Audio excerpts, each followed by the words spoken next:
I expect Ohio State to just completely blow again on November 26th. What is your analysis of this football team? Because, obviously offense has been great as well. Not many tough challenges, though, because this was the same story last year with Ohio State. The middle part of the year, for about 10 weeks, the defense was phenomenal. Michigan got completely ran over. Linebackers like Tommy Eichenberg are certainly getting some good penetration. I do like what we've seen out of this defense overall. Michael Hall stepping up. But again, it's really just an iffy part of this football team is this defense. What do you expect from them, more importantly, on November 26th? Because that seems to be the game that's going to make or break Ohio State's playoff chances. As the season goes on, the win against Notre Dame, looks not as strong as it did at the start of the year. Of course, Notre Dame lost yesterday to Stanford. That win is continuing to look worse and worse. Even though I do respect them for scheduling on a conference, the rest of the schedule is really nothing to write home about. Of course, putting 77 points on Toledo is certainly impressive, but it is Toledo at the end of the day. So I think it really does, like you said, it all comes down to Michigan, right? What happens on November 22nd, right? Or 26th? Can they win at home against Michigan? Michigan won in Ann Arbor last year. This game shifts to Columbus, which gives the Ohio State an inherent advantage for sure. Playing at home is certainly where you want to be in a matchup like this. But can they stop this Michigan offense that has looked pretty good so far this season? They've been pretty dominant on the ground with J.J. McCarthy at quarterback as well. So I think this is a real matchup that highlights it. Yes, at Penn State should certainly be a tough game. 11 a.m. kickoff, Penn State's a tough place to play on any given Saturday, right? Those fans are going to be loud. That will also give us a little bit of lesson, even though Penn State did suffer a pretty bad loss against Michigan yesterday. So I think this season, there's a lot of question marks left. I think there's 2 games against Penn State and Michigan will kind of really tell the story. There should be no reason that Ohio State and Michigan go into the matchup on the 26th unbeaten. They certainly should do that. And that will be able to decide who goes to the Big Ten title game, right? But I think there's a story to be made potentially if things shake out as they do. Maybe a one-loss Ohio State or Michigan could get into the playoffs depending on what happens in the SEC if those teams all beat each other and they have multiple losses come the end of the season. So I don't think it's the end of the world if they lose to Michigan. But at home, unless it's close, that could definitely derail the season. I like where this Ohio State team, this defense looks better than it did last year, but that wasn't hard to beat the level they were playing at last year. And this offense, they've had to replace the production from Jackson Smith-Njigba, who's not been playing this season, been really injured, kind of keep up with that. But they have step up on the offense. The running game's been strong this year, so Ohio State really, this is all out in front of them. They got to just win out, and they'll be in the playoffs. Now, me personally, Nick, I think that the loser of the division, between Michigan and Ohio State, will not make the playoffs at one loss. And, I guess you could maybe make a case for that, but neither team exactly has an overwhelming schedule. Of course, you just play who's in front of you and whatnot, but it's still just the importance of winning is still a thing that a lot of people have forgotten now that we have all these, expansion playoff talks and all that. You look at the Wolverines, non-conference, terrible. UConn, Hawaii, Colorado State, not good one bit. At Iowa, interesting win there. At Indiana, they struggled a good bit. I picked Penn State. I picked them to beat the Nittany Lions by 25, and they won by 25. They just completely, utterly dominated Penn State in the trenches like I expected they would, but, over 400 yards of rushing. That was very, impressive, and that was the biggest problem for Ohio State last year, and we still have not seen if they can, overcome that in the trenches. We'll find that out with Ohio State, and I do think that game November 26th, that'll be for all the marbles, and that will be a well-earned playoff spot. Michigan, they have an interesting stretch to end the year. Michigan State up next in a rivalry game at Rutgers. That was a tough game for them last year. Nebraska, they're still fighting for, a division crown. And Illinois is just a top 25 team who's also battling for a playoff spot at this moment in time. Only one loss on the resume. So you look at Michigan, though, J.J. McCarthy's obviously really coming into his own, completing 77%. He's a heck of a difference maker with his arm talent and his ability to be mobile, in and out of the pocket. And then you look at the running game, though. Blake Corum, Donovan Edwards, Corum, 901 yards. They're going to be a Heisman front runner here. Not, after too long. I think he continues to churn out great games. And he should certainly be in the conversation running behind this phenomenal offensive line. Uwe Amadi coming over from Virginia at center. He's leading a phenomenal unit. And then the defense has been very underrated. They've been just so good against the run. Mike Morris and Jalen Harrell, 2 guys I highlighted in the preseason, and they lead the team right now with 8 and 5.5 tackles for loss, respectively. They're getting great things out of their defense. Mike Sandskrill making that full-time conversion over to the nickel, paying off big time for them. The secondary, they had some issues against, Maryland, and of course they still got to play that giant of Ohio State on the road. But overall, Nick, this has been a team that's been very good. Flat out dominated Penn State, and then their 2 touchdowns came off of 2 plays. That's it. They had 2 plays the entire game. And then a third that was, a long deep ball in man coverage, and that was a reception for a field goal. 3 plays led to 3 scores for Penn State. That's it, though. Nothing else was manufactured on defense or on offense. Completely stifled that attack. They held Iowa to 35 rushing, Indiana 19. Obviously, these are offenses that, are not exactly great, but that's still some pretty impressive numbers here in the Big Ten because anybody can compete on any given Saturday. Michigan right now, I consider them the front runner to win the Big Ten. How do you feel about that? I also consider them the front runner to win the Big Ten at this moment. I just think that of how they've played on offense combined with the defense looking better than it did last year, this is really impressed me. That was a strong defense for Michigan last year, and they really haven't skipped a beat so far this season. The only outlier really was giving up 27 points to Maryland, which seemed to be a little bit of an off day. Yes, the non-conference schedule was very weak, and the schedule so far, they really haven't had a true road game. Iowa was a pretty tough game on the road, but now they got to play Ohio State at the end of the season. That's a tough road matchup for sure. This Michigan team is talented. They certainly made the right move playing J.J. McCarthy. He makes some mistakes. We saw that against Penn State yesterday. That interception they threw was a bad pick. He shouldn't have been making that play. Should have just thrown the ball out of bounds, something like that. But I think they have a chance to beat Ohio State in Columbus. They have a lot of talent this year. As long as they can get the offense in rhythm early on, they could definitely outpace Ohio State potentially at that offense. If they can just stonewall what is a high-flying Buckeyes offense, Michigan has a chance to beat them. That game is for all the marbles, as we've been saying. That's a game to circle on the calendars. I will definitely decide who goes to the Big Ten title game and ultimately the playoffs. I don't think that a team from the West will beat either Michigan or Ohio State in the Big Ten playoff game. This Michigan team's impressed me this year. They play a lot better than I thought they would. They have a real chance to make the playoffs. Now you look at the Clemson Tigers, a team that's looking to get back to the playoffs. It seems like they're probably going to cakewalk their way into there. I mean, they've had plenty of tough tests, though. NC State was not an easy challenge by any means. They defeated them at home by 10. At Wake Forest on the road, overcome a lot of injuries in the secondary. And a tough effort from Sam Hartman and the Demon Deacons, 51-45 in double overtime. Went on the road to Florida State. They were able to top, a pretty tough running game. But, look at Clemson. Their offense is starting to, make some strides here. It's pretty underrated. 38.6 points per game. DJ Uiagalelei, very comfortable right now. 17 touchdowns, 2 picks. He only had 9 touchdowns in 13 games last year, and he already has 17 and 7. So he's obviously performing very well, completing 64%. Now, this offense does go stale at times, but Will Shipley giving them some good plays. 567 and 8 touchdowns. Guys like Antonio Williams are stepping up a wide receiver. Bo Collins, Joseph Nagata. You have 7 different guys that have double-figure receptions. They're really spreading it out a good bit. And this offensive line, I would say that despite, the mixed bag of some youth and, not so much of a strong interior, they're really starting to, make some impressive improvements, especially in pass protection. I like what they've been able to do here over the last couple of weeks. Right now it's been pretty much a balanced attack for Clemson. If you look at their game log, they've certainly had their struggles. They've had less than 400 yards in the last 3 games, but this is a serviceable unit. They're averaging 5.5 yards per play or more over the last 3 games. They were able to do their thing against Wake Forest when it seemed like that game was getting away from them, and their offense really started clicking there in that second half. Ended up pulling away in that one, with almost had 600 yards of offense. So Clemson's offense that was very bad last year, starting to lead the way a good bit here. Of course, they have a phenomenal defense. They're giving up about 20 points per game, but Miles Murphy, he's phenomenal off the edge. You look at this defensive line as a whole: KJ Henry, Tyler Davis, Brian Brissy. He's starting to get back.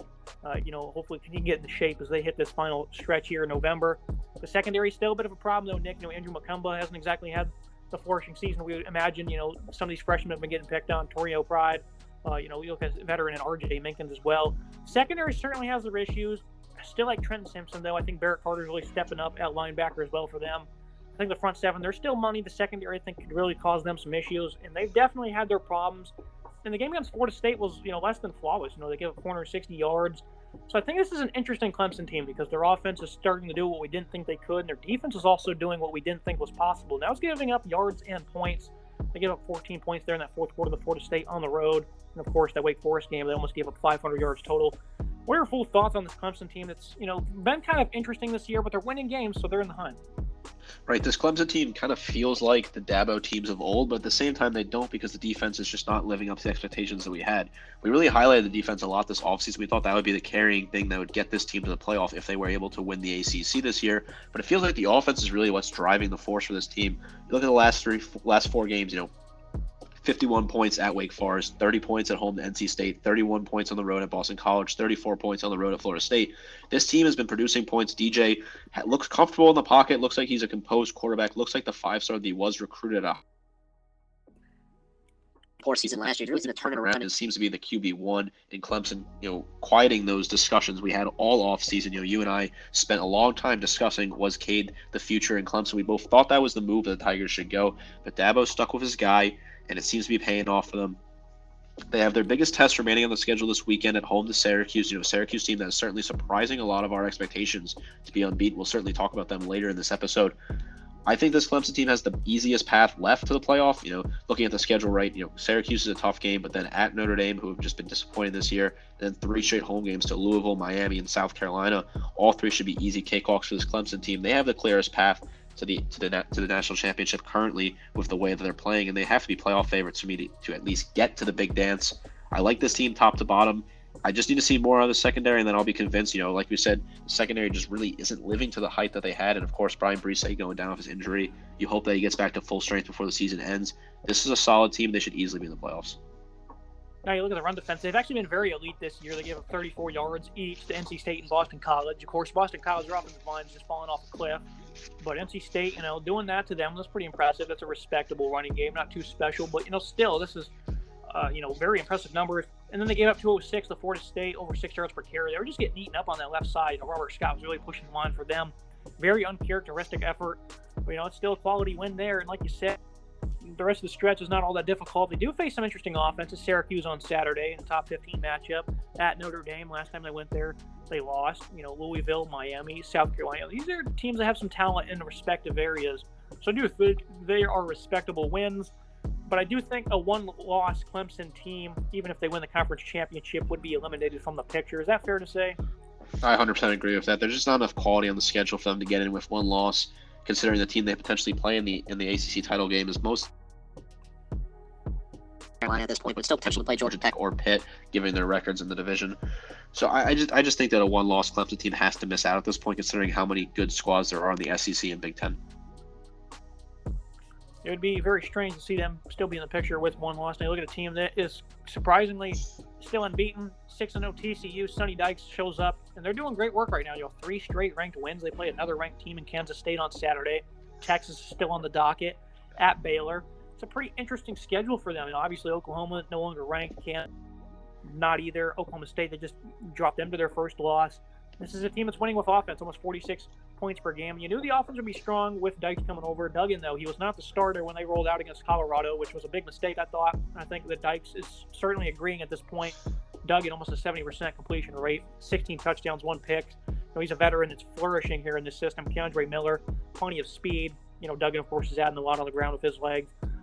230 yards per game on the ground. This is an offense of tremendous balance. Quentin Johnston finally got him involved against Kansas, and doesn't look like he's looking back. Back-to-back games where he's had 100-plus yards. They're very deep at wide receiver. They have plenty of veterans like Darius Davis, Tay Barber, Savion Williams as well. This is a phenomenal offense for TCU, and I definitely think they have the schedule to get the job done if they were undefeated for a playoff. Now, how would it stack up against an SEC team? Well, we're not sure. We would have to let all that play out. It'd be too long of a discussion. But, 27 points per game allowed for this defense. I expected this unit to struggle. They're doing just enough. They had a great second half against Oklahoma State. That was very interesting to see them hold Spencer Sanders in check. They did just enough to beat Kansas with a late stop there, and they completely stifled Oklahoma. They made that defense just look terrible. It was 55 points. I think it was 4 plays of 60-plus yards. Defensively, they're not great, but I think we kind of expected that. Their best players are transfers. You look at Johnny Hodges from Navy, Mark Perry coming over from Colorado, D. Winters, he's a phenomenal linebacker. He's been there for a while. Trevius Hodges-Tomlinson. There's some great individual talent on this defense. They'll make some impressive plays, noteworthy plays. But overall, this is an offensive-heavy team. They have to go undefeated. Nick, how do you see the rest of the year playing out? Because they have a very tough schedule in conference the rest of the way, and I don't know if they'll be undefeated come December. For me, this is the biggest wild card of the teams that could potentially make the playoffs at this point. You look at the schedule, with these remaining 6 games, With these remaining 6 games, they could easily go 6-0 in these last 6 games, or they could go 3-3. These are some tough matchups. Kansas State, at Texas, at Baylor. Those are all 3 games they could potentially lose. At West Virginia is not an easy game as well on the road. They're going to be definitely hyping Morgantown for that matchup. So this is a seriously interesting schedule for this team. This offense is firing on all cylinders. Sonny Dykes, we always knew that this guy was going to come in and kind of build a talented offense here for this TCU team. I like the transition with Max Duggan at quarterback. He's absolutely a star for them right now. And the defense, it has held up, but I get a little concerned. 31 points last week at Kansas, 40 points this week at Oklahoma State. You can't let a team like Kansas State score 40 points on you because you're going to lose that ball game. So the defense has to find a way to bend, not break, and be able to put together a solid run here. This team could certainly win out and make the playoffs. They have to win out to make the playoffs. I mean, they will not get in with one loss. Even if they do win out and win the conference, there's a possibility they get left out for a one-loss SEC team. But this team certainly has the talent and the potential to control their own destiny here to make the playoffs. Now moving to Tennessee, a team that's got a very strong resume, 3 straight ranked wins, 4 total on the year over the first 6 here. And they also just beat Alabama at home in a thriller, 52-49, right after blowing out LSU on the road. Now, obviously, they're living up to expectations, a lot more so than probably anybody could have imagined. Hendon Hooker, he's played his way into the Heisman race. Finally threw his first interception, but he's still completing 70%, 1,800 yards. Had their way with that Alabama defense. They have tremendous balance with Jabari Small and Jalen Wright. They're averaging 200-plus yards per game on the ground. The tempo, the playmaking, the offensive line has progressed a good bit. Jalen Hyatt, 10 touchdowns on the year. He had 5 of those against the Tide.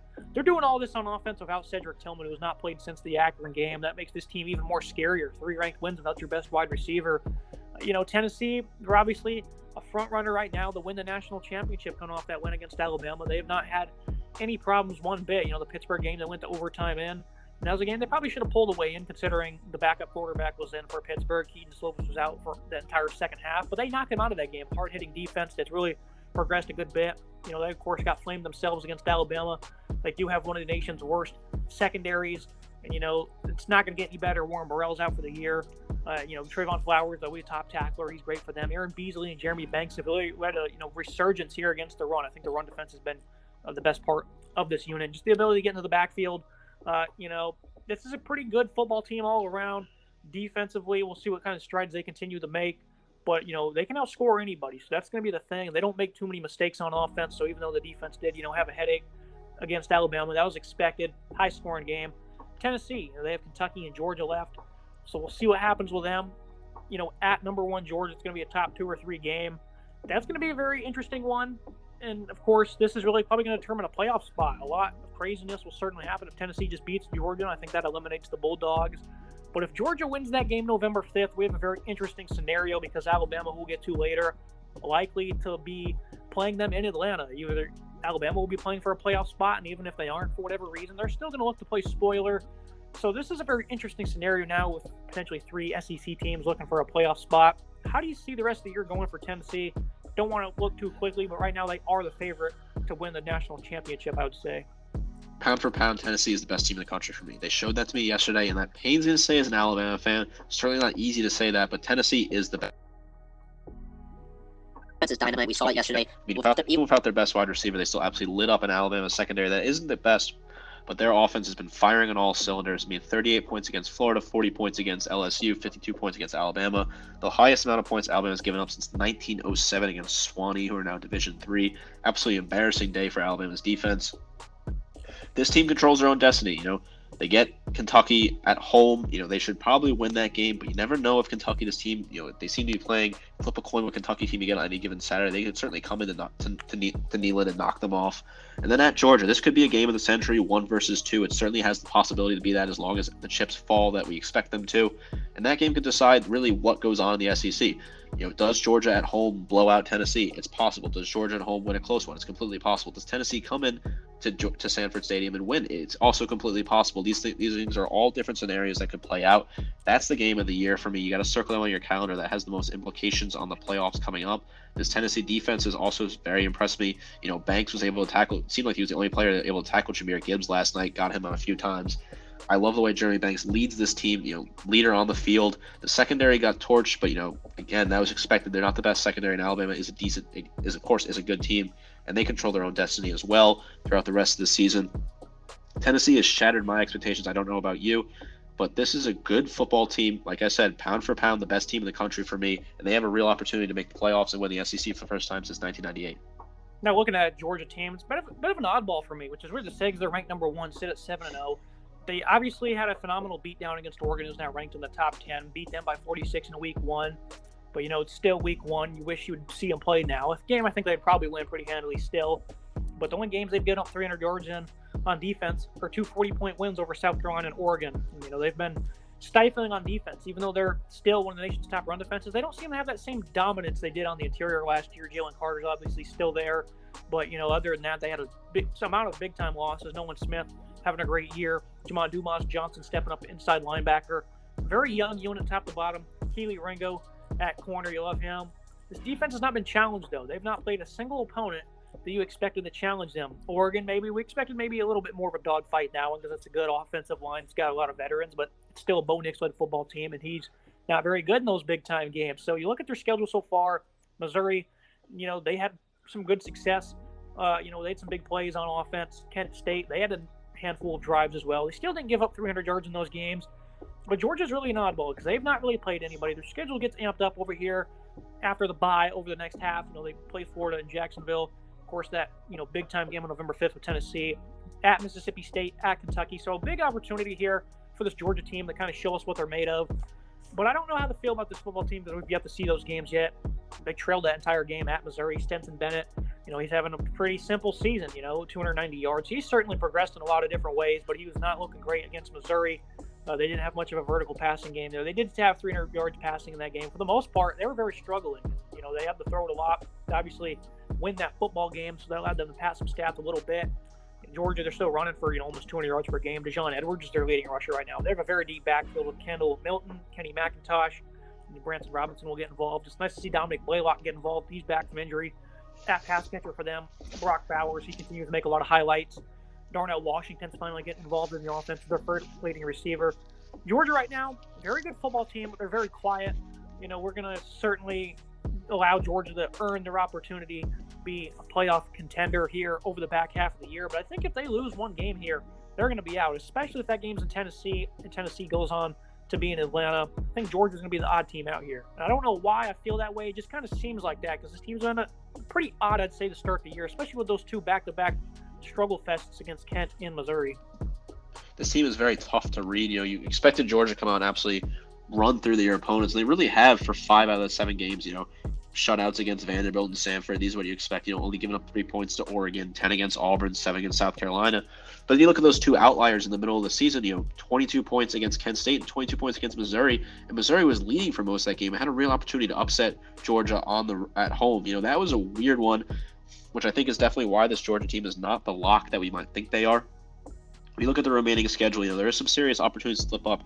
You never know what's going to happen in Jacksonville. That's a wild place. Some things could happen there. Florida, they're not the best team this year, but if Anthony Richardson starts to really carry the ball and find some pulse in the passing game, you never know what could happen there on any given Saturday. Then they have to host Tennessee. Of course, we saw what Tennessee did to Alabama yesterday. There's a real possibility that they could lose that game at home, and then they play at Mississippi State, at Kentucky, 2 tough games on the road, Kentucky especially.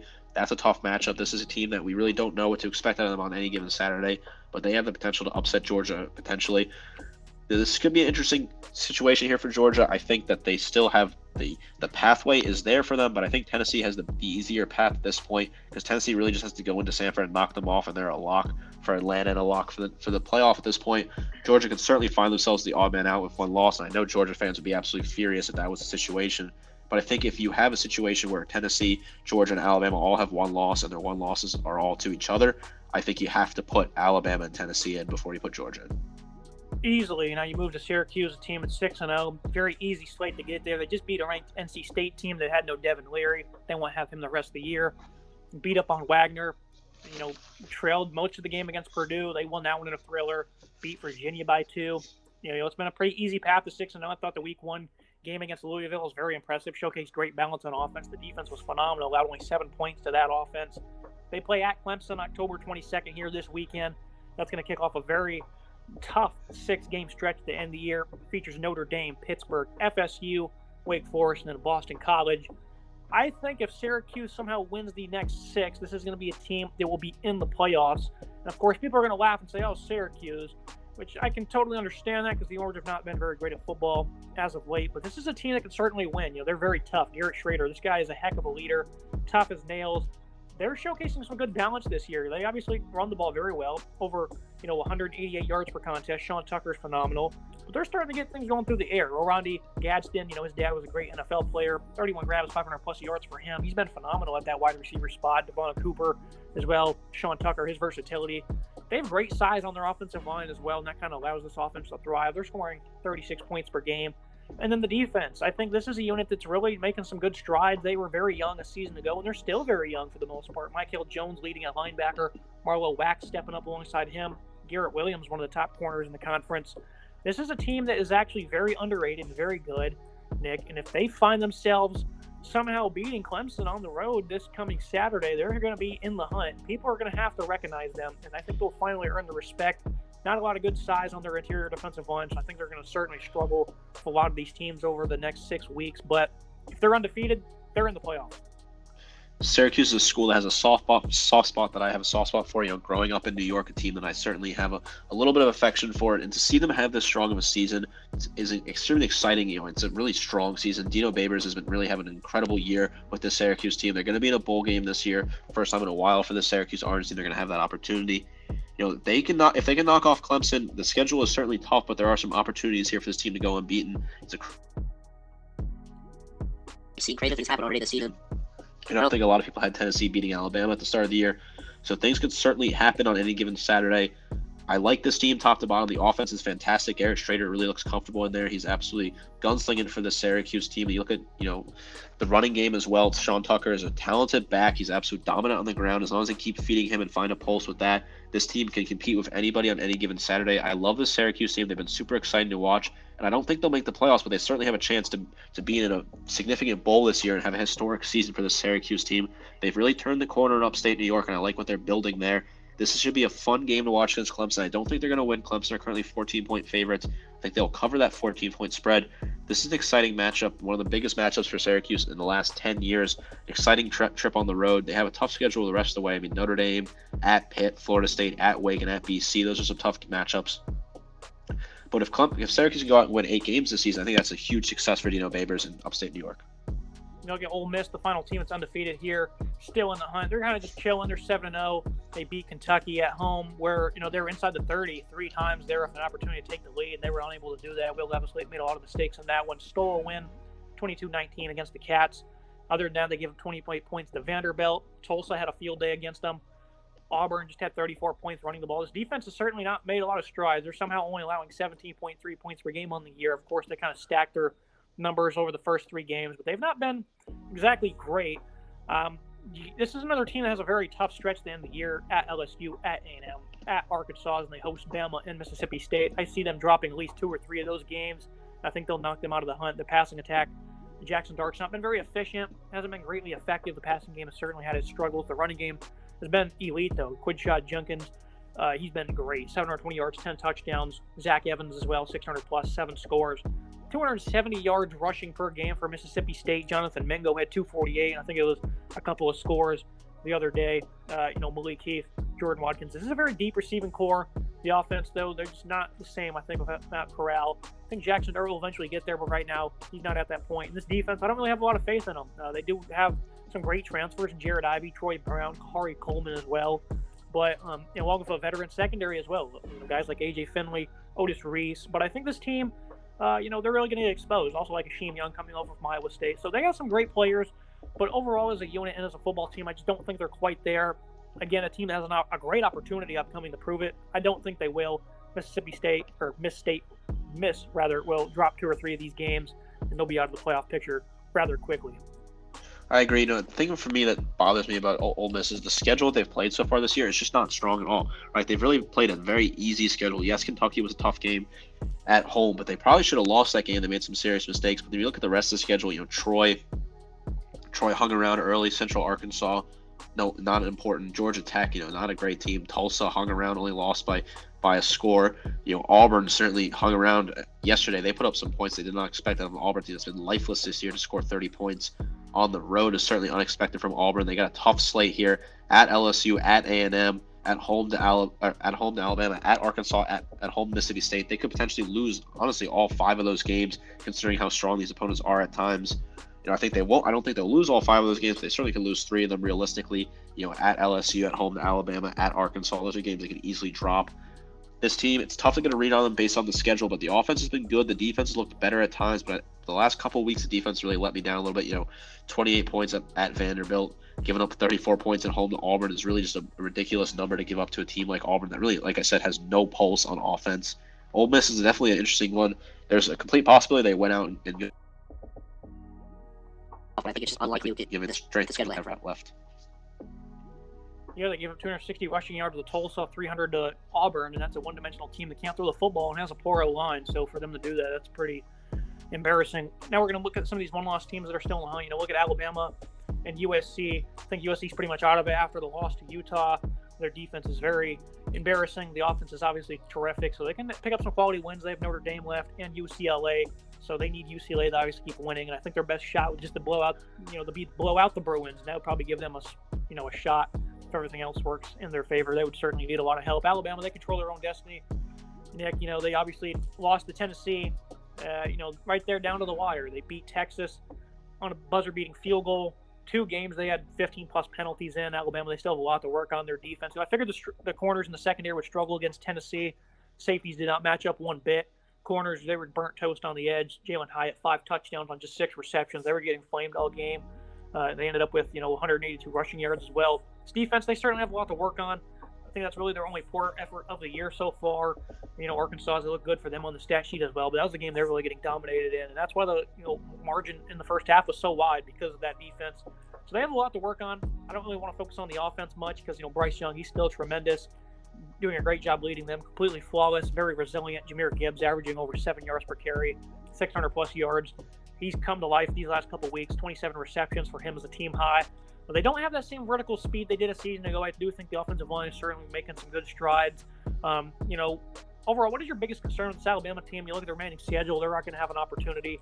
They play Ole Miss as well, Mississippi State. They're going to have an opportunity to build a bit of a strength of schedule here while, punching a ticket to Atlanta, and they would face presumably a number 1 Tennessee or Georgia.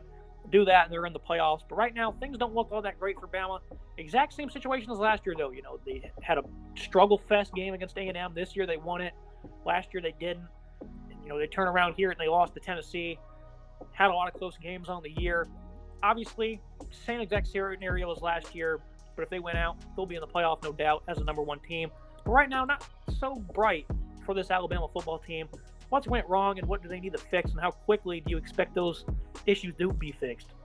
Things are certainly gloomy in Tuscaloosa right now. It feels like Groundhog Day. Looks like we're reliving the same season from last year. The similarities are really exactly there. The loss to Texas A&M was completely sloppy last year. Loss on the road. Same thing happened last night against Tennessee. Sloppy loss. 17 penalties, just absolutely unacceptable. I knew it would be a high-scoring game. I had a feeling Tennessee would score a lot of points against us, which is why I was cautiously optimistic. If you watch back the preview that we did, I didn't make a prediction, but I said I was cautiously optimistic, and I had a feeling that Tennessee could potentially win that game. They go out and win that game. Congrats to them. Hats off. I have to say congrats to Tennessee, as much as it pains me to say that. Alabama does control their own destiny here, right? You get a bounce-back game at home, Mississippi State, who is a ranked team, by the way. A great win for the resume. Then you have your 2 toughest games left this year, at LSU, at Ole Miss. Got to get through those 2 games, especially circling the game against Ole Miss. That is a tough one. Kiffin's going to pull out all the tricks. He wants to beat Nick Saban more than anything. That is his one goal. They're going to be fired up for that game in Oxford. They close out the game with FCS, easy freebie, and then Auburn at home on Senior Day. So I think Alabama has a real opportunity here. They have to just get to Atlanta. If they get to Atlanta, I think that it's a coin flip at that point. I think they'll beat Tennessee if they play them again. I don't think Alabama would lose to the same team twice in 1 year. And Georgia's shown vulnerabilities at times, so I think there's an opportunity for Alabama to beat Georgia as well.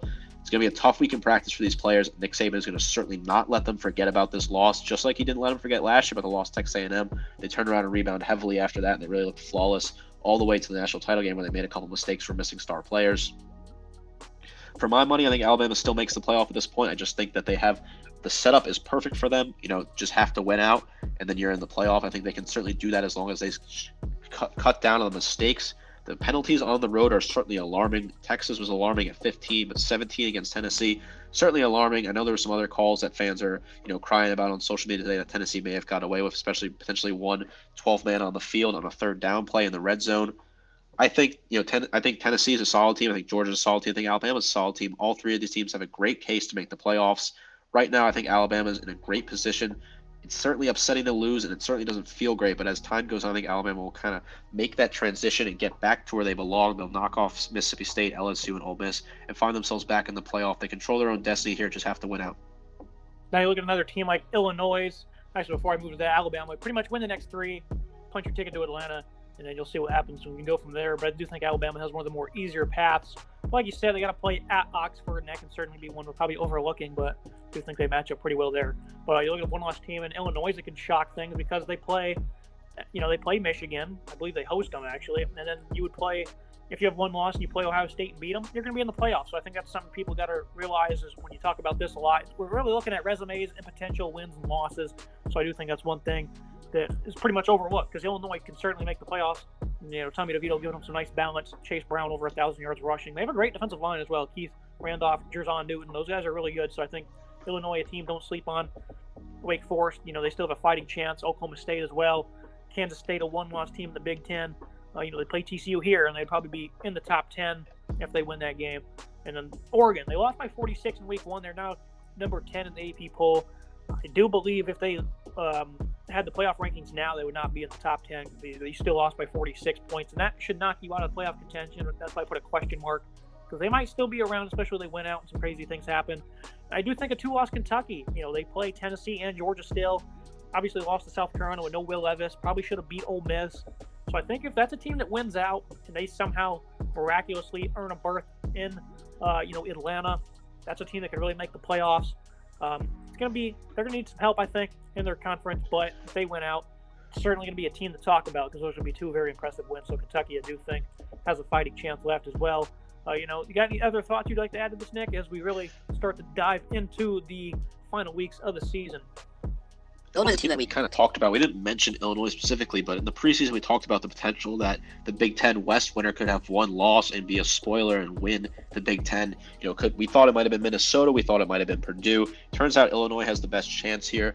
Yes, they have to travel to Michigan, but if they can knock off the Wolverines, they certainly can knock off Ohio State, a neutral site game. So I think Illinois is a really cool wild card to see here.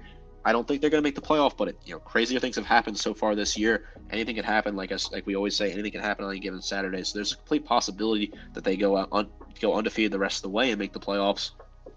Kentucky, that is a complete wild card story as well. They have a chance here. It pains them that they lost to South Carolina. That loss could certainly come back and haunt them because if they had one loss currently, they'd be really in the talk for a potential playoff spot.